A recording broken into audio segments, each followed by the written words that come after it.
नमस्कार दोस्तों, मैं राम सिंह सारण आज आपको क्लास 12 का बहुत ही स्कोरिंग यूनिट पढ़ाने की कोशिश करता हूँ। किरण प्रकाशी की जो इसका बेसिक 10th में आप पढ़ ही भी आए हो, और जो आज वो वीडियो बनाऊंगा ये 10th क्लास के बच्चों को भी देखना है और 12th क्लास के बच्चों को भी। किरण प्रकाशी की रे ऑप्टिक्स यानी प्रकाशिकी विज्ञान की एक शाखा है जिसके अंतर्गत अपन प्रकाश से होने वाली घटनाओं का अध्ययन करते हैं। ठीक है, जिसको कहते हैं वो इंग्लिश में ऑप्टिक्स। ऑप्टिक्स क्या है? विज्ञान की एक शाखा है जिसके अंदर प्रकाश से होने वाली घटनाओं का अध्ययन करते हैं। तो पहले इसमें किरण प्रकाशिकी और एक आगे वेव ऑप्टिक्स, ये रे ऑप्टिक्स और वेव ऑप्टिक्स 12th में दो पार्ट्स बना रखे हैं। तो किरण प्रकाशिकी पहले पढ़ेंगे, फिर ये कंप्लीट होने के बाद वेव ऑप्टिक्स पढ़ेंगे। ठीक है। प्रकाश, प्रकाश क्या चीज है? लाइट।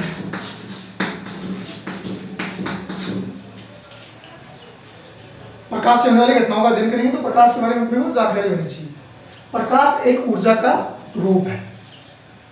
प्रकाश क्या है? एक ऊर्जा का रूप है। यानी प्रकाश वास्तव में बात करें तो प्रकाश अल्ट्रावायलेट वेव है, यानी सॉरी विद्युत चुंबकीय तरंगे, इलेक्ट्रोमैग्नेटिक वेव है। क्या है? इलेक्ट्रोमैग्नेटिक वेव है, विद्युत चुंबकीय तरंग, विद्युत चुंबकीय तरंग। प्रकाश क्या है?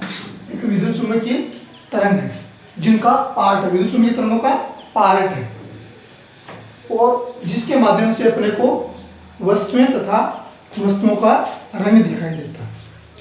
क्या है? प्रकाश एक विद्युत चुंबकीय तरंगों का पार्ट है जिसके माध्यम से हमें वस्तुएं तथा वस्तुओं का रंग दिखाई देता है, जो एक ऊर्जा का रूप भी है। प्रकाश की परिभाषा क्या बनेगी?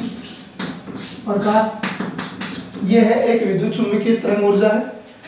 देखो सारे, प्रकाश एक विद्युत चुंबकीय तरंग ऊर्जा है जिसके माध्यम से हमें वस्तुएं तथा वस्तुओं का रंग दिखाई देता है। ठीक है, दिख गया सबने? अब अपन नीचे नोट लगा के लिखेंगे। नोट, देखो तरंग की बात आई तो तरंग दो प्रकार की होती है, अनुप्रस्थ तरंगें और अनुदैर्ध्य तरंगें। तो प्रकाश कौन से तरंग पार्ट्स में है? तो प्रकाश है वो अनुप्रस्थ तरंग। क्या है? अनुप्रस्थ तरंग। देखो नोट में पहली बात, प्रकाश एक अनुप्रस्थ तरंग है।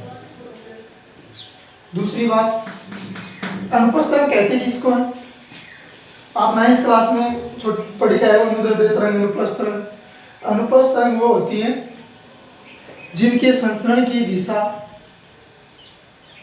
यानी उस वह तरंगें जिनके संचरण की दिशा कंपन के लंबवत हो, या जिस माध्यम के कण, कंपित कण तरंग के संचरण की दिशा के लंबवत कंपन करते हो, उन्हें अनुप्रस्थ तरंग कहते हैं। अनुदैर्ध्य तरंग वे तरंगें जिनमें माध्यम के कण तरंग के संचरण की दिशा के अनुदिश कंपन करते हो, जैसे ध्वनि तरंगें हैं, वो अनुदैर्ध्य तरंगें होती हैं। उनमें आप बोलते हो यहाँ से तो आपकी ध्वनि एक जगह से दूसरी जगह जब पहुँचती है तो वायु के कण तरंग संचरण की दिशा के अनुदिश कंपन करते हैं, एक दूसरे को कंपन स्थानांतरित करते हुए आगे तरंग का संचरण करवाते हैं। तो तरंग को, प्रकाश कौन सी तरंग है? अनुप्रस्थ। दूसरा पॉइंट, प्रकाश सरल रेखा के अनुदिश गमन करता है। क्या? देखो, प्रकाश सरल रेखा के अनुदिश गमन करता है, यानी सीधी रेखा के अनुदिश प्रकाश चलता है या संचरण करता है। तीसरा पॉइंट लिखो, प्रकाश निर्वात में भी गमन कर सकता है, यानी माध्यम में भी गमन कर सकता है और निर्वात में भी।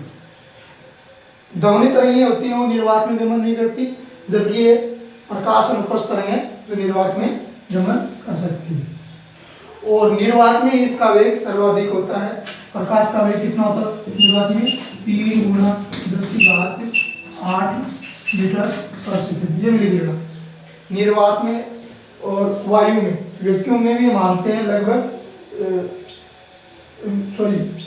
निर्वात और वायु के अंदर लगभग 3 गुणा 10⁸ मीटर पर सेकंड इसका वेग होता है। इसका मीनिंग क्या है?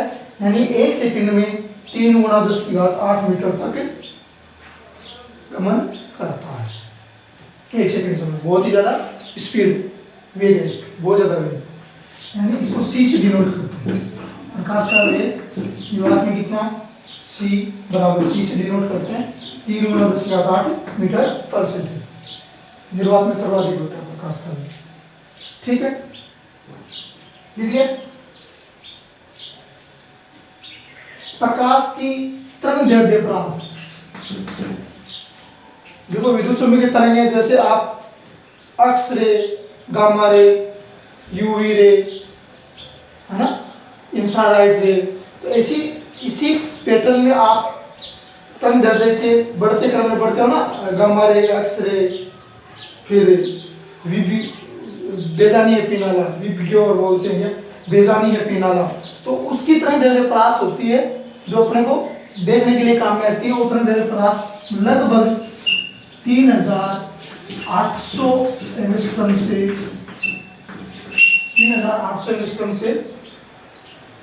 7600 एंगस्ट्रॉम तक होती है। यदि आप मोटा मोटी याद रखो तो प्रकाश की तरंगदैर्ध्य यानी बैंगनी, जामुनी, नीला, हरा, पीला, नारंगी, लाल, ये सब प्रकाश रंगों की तरंगदैर्ध्य 3800 एंगस्ट्रॉम से 7600 एंगस्ट्रॉम के बीच होती है। लगभग 4000 एंगस्ट्रॉम से 8000 एंगस्ट्रॉम आप मोटा मोटी याद रखना चाहते हो तो इतनी तरंगदैर्ध्य है। इस वजह से हम ये हमारे लिए देखने के लिए सहायक भी है। ठीक है, ये नोट में लिख लिया सबने। ये हुई प्रकाश के बारे में मोटा मोटी जान। देखो प्रकाश से हमें वस्तुएं और वस्तुओं का रंग कैसे दिखता है। जब देखो कोई प्रकाश किसी वस्तु पर जब इंसिडेंट होता है, आपतित होता है, तो वह वस्तु प्रकाश को या तो अवशोषित करती है या परावर्तित करती है ना। तो प्रकाश जब परावर्तित होकर सभी दिशाओं में परावर्तित होता है वस्तु से, जैसे मान लो एक वस्तु है, ये है, इस पे कोई प्रकाश आपतित हुआ तो ये प्रकाश सभी दिशाओं में परावर्तित भी होगा और कुछ इस वस्तु द्वारा अवशोषित भी कर लिया जाएगा। तो वो परावर्तित प्रकाश अपनी आंखों पे आपतित होता है। तो अपनी आंख में एक लेंस लगा होगा, मांसपेशियों का बना हुआ उत्तर लेंस, उससे वो अपवर्तित होकर रेटिना पर प्रतिबिंब निर्माण करता है। ये तो मोटा मोटी बात है कि प्रकाश की वजह से हमें वस्तुएं दिखाई देती हैं। अमावस्या की रात हो, रात को अंधेरे में हमें कोई वस्तु नहीं दिखाई देती, अपने को पता है वायुमंडल में प्रकाश नहीं है, इस वजह से वस्तुएं दिखाई नहीं दे रही, ये तो सबको पता है। लेकिन प्रकाश की वजह से हमें वस्तु का रंग किस प्रकार दिखता है, वो उसका कारण ये है कि जो वस्तु जिस रंग की है वह वस्तु उसी रंग के प्रकाश को परावर्तित करती है। जैसे कोई लाल वस्तु है, उस पर जब श्वेत प्रकाश आपतित होता है, यानी सूर्य का प्रकाश जिसके अंदर ये सभी रंग विद्यमान होते हैं, बेजानी है पीनाला यानी बैंगनी, जामुनी, नीला, हरा, बेजानी है पीनाला यानी बैंगनी, जामुनी, नीला, हरा, पीला, नारंगी, लाल, ये सारे रंग विद्यमान होते हैं किसमें? सूर्य प्रकाश में। तो वो लाल रंग की वस्तु है, वो और बाकी रंगों को तो क्या कर लेगी? अवशोषित कर लेगी, और लाल रंग को क्या करेगी? परावर्तित करेगी। और वो लाल रंग अपनी आंखों पे आपतित होता है अपने लेंस से, अपवर्तित होकर रेटिना पे प्रतिबिंब बनता है, इस वजह से लाल रंग का प्रकाश वहां पहुंचा, इस वजह से अपने को लगती कि वस्तु लाल रंग है ना। तो यही प्रकाश के बारे में जानते हैं। अब अपन पढ़ते हैं प्रकाश से होने वाली घटनाएं क्या है। किरण प्रकाशिकी में अपन प्रकाश को एक किरण के रूप में प्रदर्शित करेंगे, किसी तरह के रूप में नहीं, जैसे समरेखा के नीचे किरण के रूप में, है ना। तो पहली घटना अपन पढ़ते हैं प्रकाश का परावर्तन। प्रकाश का परावर्तन, रिफ्लेक्शन ऑफ लाइट, इंग्लिश में क्या बोलोगे, रिफ्लेक्शन ऑफ लाइट, प्रकाश का परावर्तन। इसमें देखो जो प्रकाश एक माध्यम में गमन करता हुआ किसी दूसरे माध्यम में गमन करने की कोशिश करता है या प्रवेश करता है, तो परिसीमा पर, परिसीमा का मतलब दो माध्यमों को पृथक करने वाले पृष्ठ पर प्रकाश या तो प्रकाश का कुछ भाग परावर्तित हो जाता है, यानी टकराकर पुनः प्रथम माध्यम में चला जाता है, या फिर संपूर्ण भाग प्रथम माध्यम में चला जाता है। इस प्रकार से होने वाली घटना को क्या कहेंगे अपन, प्रकाश का परावर्तन। जैसे किरण रेखा से समझो इसको,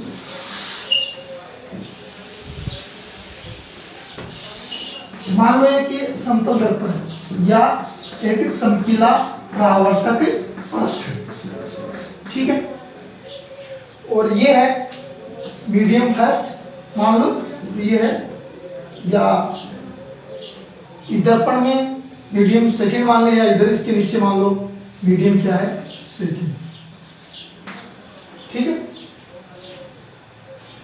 या इस दर्पण को मीडियम सेकंड मान लो, चलो ठीक है, दर्पण क्या है, मीडियम सेकंड मान लो। अब मान लो यहाँ से एक प्रकाश सोर्स है जिससे प्रकाश किरणें आपतित हो रही है ना, ऐसे प्रकाश किरणें आपतित हो रही है। अब ये प्रकाश किरणें क्या होंगी, ये चमकीली सतह है, दर्पण है, तो इससे टकराकर वापस पुनः उसी माध्यम में लौट जाएगी, या कुछ आंशिक भाग वापस उसी माध्यम में लौट जाएगा। इस पूरी घटना को क्या कहेंगे, प्रकाश का परावर्तन। जैसे ये प्रकाश किरण इस पे यहाँ पे आपतित हुई, ये प्रकाश किरण इधर लौट गई, ऐसे ये प्रकाश किरण इधर लौट गई, है ना। ये पूरी घटना क्या कहलाएगी, प्रकाश का परावर्तन। तो लिखो प्रकाश का परावर्तन, डी डालो, लिखो। जब कोई प्रकाश किरण एक माध्यम से दूसरे माध्यम में गमन करने की कोशिश करती है तो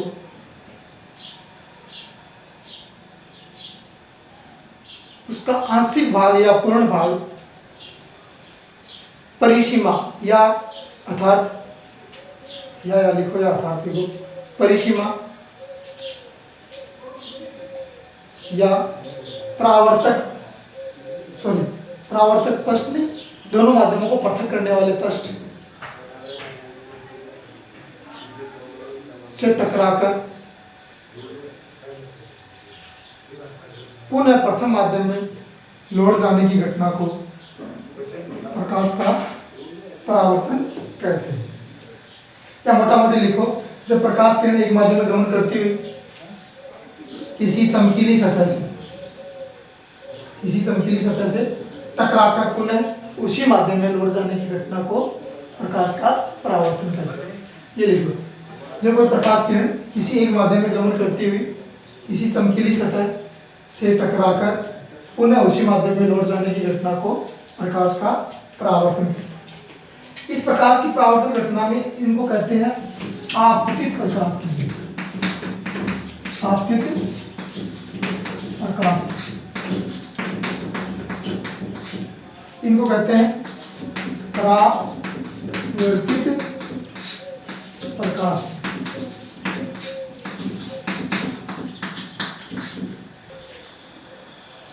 अब अपन पढ़ते हैं प्रकाश परावर्तन के नियम। प्रकाश परावर्तन के दो नियम होते हैं। पहला नियम, आपतित प्रकाश किरण, परावर्तित प्रकाश किरण तथा अभिलंब तीनों एक ही तल में होते हैं। ये होती है आपतित प्रकाश किरण, यानी इंसिडेंट रे। जहाँ इस बिंदु, इसको बोलते हैं आपतन बिंदु। आपतन बिंदु पर आपतित होती है, उसे कहते हैं आपतित प्रकाश किरण। और इस परावर्तक पृष्ठ से, इसको कहते हैं परावर्तक पृष्ठ, जो प्रकाश को परावर्तित करता है। इस परावर्तक पृष्ठ से परावर्तित यानी टकराकर पुनः इसी माध्यम में, जिस माध्यम में प्रकाश किरण आ रही थी उसी माध्यम में लौटती है, उसको कहते हैं परावर्तित प्रकाश किरण। और इस पृष्ठ के लंबवत ये, इसको कहते हैं अभिलंब। क्या कहते हैं? अभिलंब। जो क्या होता है? परावर्तक पृष्ठ के लंबवत होता है, यानी परावर्तक पृष्ठ के साथ 90 डिग्री का कोण बनाता है। ठीक है, ये तीनों क्या होते हैं?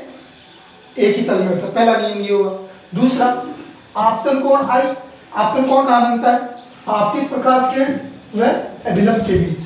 ये वाला कोण, ये वाला कोण, ये वाला कोण कौन सा है? आपतन कोण। और बराबर होता है किसके? परावर्तन कोण की। यानी अभिलंब और परावर्तित किरण के बीच बनने वाला कोण क्या होता है? परावर्तन कोण। कई बच्चे क्या करते हैं? इसको आपतन कोण मान लेते हैं, इसको परावर्तन कोण मान लेते हैं। नहीं, आपतित प्रकाश किरण और अभिलंब के बीच बनता हुआ होता है आपतन कोण, और परावर्तित प्रकाश किरण और अभिलंब के बीच बनता हुआ होता है परावर्तन कोण। ये दोनों परस्पर क्या होते हैं? बराबर होते हैं। ठीक है, अब इसको समझते हैं पहले पॉइंट को कि आपतित प्रकाश किरण और परावर्तित प्रकाश किरण तथा अभिलंब तीनों एक तल में किस प्रकार होते हैं। जैसे मान लो ये एक परावर्तक पृष्ठ है, ठीक है, इस पे आपतित प्रकाश किरण है और ये टकराकर इस तरह से परावर्तित होगी कि आप इसके ऊपर अभिलंब मानोगे। जैसे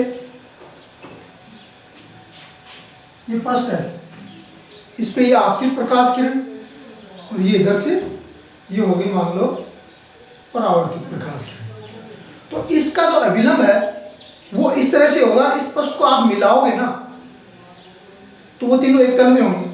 ऐसे कोण वाली बात तो और तरीके से भी सही हो सकती है, यानी आपतन कोण आई, अभिलंब खींच दिया आपने तो ये प्रकाश किरण इस तरह से हो जाए, ये इस तरह से हो जाए, है ना, फिर वो एक पृष्ठ में नहीं आएगी ना। यानी आपतित प्रकाश किरण और परावर्तित प्रकाश किरण तीनों को आप स्पर्श करोगे किसी भी बुक से, ऐसे मान लो आप स्पर्श कर रहे हो तो तीनों टच होनी चाहिए, यानी एक तल में आएंगे। कौन? आपतित प्रकाश किरण, परावर्तित प्रकाश किरण और एक जो अभिलंब परावर्तक पृष्ठ के लंबवत, वो तीनों एक तल में होने चाहिए।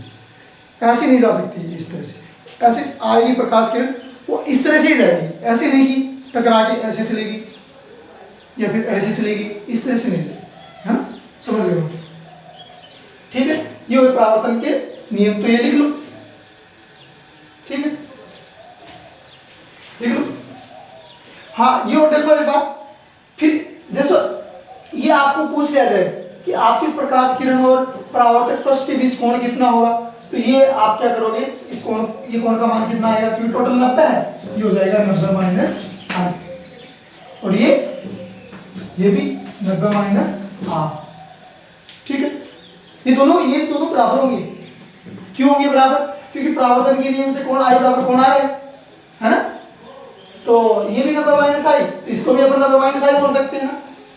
ठीक है, हाँ, ये वीडियो 10वीं क्लास के बच्चों को भी देखना है क्योंकि बेसिक चल रहा है, जो 10th में भी है। आज के लिए इतना ही काफ़ी है। ठीक है, और आपको कुछ थोड़ा सा होमवर्क दे देता हूँ इसके ऊपर।